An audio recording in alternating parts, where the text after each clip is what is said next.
ফজরে উঠতে দেরি হলে ফজর নামাজ কখন কিভাবে পড়বেন ভালো করে মনে রাখেন। অনেক সময় আমরা নামাজ পড়ি, 5 ওয়াক্ত নামাজই পড়ি, ফজরের নামাজও পড়ি, কিন্তু অনেক সময় ফজর নামাজে উঠতে লেট হয়ে যায়। এই নামাজটা কখন কিভাবে পড়বেন?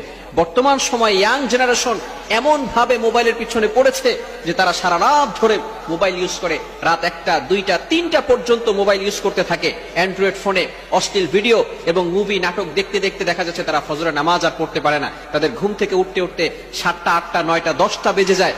এমনকি তারা এই ফজরের নামাজ, যারা নামাজি বান্দা, এই সমস্ত বান্দারা তারা ফজরের নামাজ জোহরের সাথে অ্যাড করে ফেলে। ভালো করে মনে রাখবেন, জোহরের সাথে অ্যাড করা যাবে না। যারা 5 ওয়াক্ত নামাজ পড়ে, ফজরের নামাজ পড়ে, হঠাৎ করে যদি একদিন দেখা গেল যে সে উঠতে পারে নাই, সে ঘুমিয়েছিল, এই ক্ষেত্রে সে কি করবে? হাদিসের ভিতরে আসছে, বুখারী শরীফের 597 নম্বর হাদিসে রয়েছে, আল্লাহ রাসূল সাল্লাল্লাহু আলাইহি সাল্লাম বলে দিয়েছেন, মান নামা আন সালাতিন, যে ব্যক্তি সালাতের ব্যাপারে এবং ভুলে যায়, আও নাসিয়াহা, যদি ভুলে যায় যে সে ফজরের নামাজ পড়ছে কি পড়ে নাই, আসরের নামাজ পড়ছে কি পড়ে নাই, জোহরের নামাজ পড়েছে কি পড়ে নাই, এটা যদি সে ভুলে যায়, অথবা যদি সে ঘুমিয়ে থাকে, এই ক্ষেত্রে যখনই তার স্মরণ হবে, ফালইউসাল্লিহা ইদা যাকারাহা, যখনই তার স্মরণ হবে তখনই সে নামাজ পড়ে নিবে। এই ক্ষেত্রে যদি আমরা ফজরের নামাজ দেরি করে ফেলি, উঠতে না পারি, যখনই আমরা ঘুম থেকে উঠবো তখনই আমরা ফজরের নামাজ পড়ে ফেলবো, যদি মামনু, নিষিদ্ধ সময় না হয়। অর্থাৎ যখন সূর্য উদয় হয় এই সময় নামাজ পড়া যাবে না, নামাজ পড়া হারাম।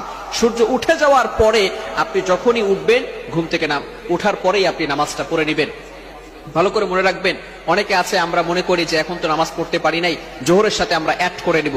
যদি এমন চিন্তা করেন, আবার অনেকে এভাবে নিয়ত করে ঘুমায় যে আমি একটু লেট করে ঘুমিয়েছি, আমি 10টার সময় উঠে তারপরে আমি ওই 10টার সময় ফজরের নামাজ পড়ব। খবরদার, এটা কিন্তু গুনাহের কাজ হবে। আল্লাহ পাক রব্বুল আলামিন পবিত্র কোরআনুল কারীমের ভিতরে বলে দিয়েছেন, 5 নম্বর পারার ভিতরে সূরাতুন নিসার 103 নম্বর আয়াতে আল্লাহ তাআলা বলে দিয়েছেন, ইন্নাস সালাতা কানাত আলাল মুমিনিনা কিতাবাম মাওকুতা, মুমিনদের উপরে এই নামাজটাকে নির্ধারিত সময় ফরজ করা হয়েছে। সুতরাং ফজরের নামাজের যে নির্ধারিত সময় আছে এই সময় পড়তে হবে, জোহরের নামাজের যে নির্ধারিত সময় আছে এই সময় পড়তে হবে, আসরের নামাজের যে নির্ধারিত সময় আছে এই সময় পড়তে হবে। আপনি যদি ইচ্ছাকৃত ভাবে নিজেই নিয়ত করে রাখেন যে আমি ফজরের নামাজ 10টা 11টার সময় পড়বো, 7টা 8টার দিকে পড়বো, তাহলে কিন্তু অবশ্যই গুনাহগার হয়ে যাবেন। এজন্য আমরা যখনই ঘুম থেকে উঠে যাব, যদি নিষিদ্ধ সময় না হয় তাহলে আমরা ওই সময় নামাজ পড়বো। আর নামাজের জন্য আমরা সবসময় যত্নবান থাকবো। ধরুন আপনি ফজরের নামাজ পড়তে পারলেন না, যদি জোহরের আগেই আপনি ইন্তেকাল করেন, তাহলে কিন্তু এই ফজরের নামাজের ব্যাপারে আল্লাহ তাআলার কাছে জবাবদিহি করতে হবে। আল্লাহ তাআলা আপনাকে ছাড় দিবেন না, আমাকে ছাড় দিবেন না। এই জন্য নামাজের ব্যাপারে কখনো আমরা অবহেলা করব না। মিফতাহুল জান্নাতিস সালাহ, prayer is the key to heaven, নামাজ হচ্ছে বেহেশতের চাবি। এজন্য আমরা সবসময় নামাজের প্রতি থাকবো, আমরা সবসময় নামাজের প্রতি উদাসীন থাকবো না, নামাজের প্রতি যত্নবান থাকবো। আল্লাহ তাআলা আমাদের সকলকে এই বিষয়গুলো বুঝে আমল করা তৌফিক দান করেন। সকলে বলেন আমিন।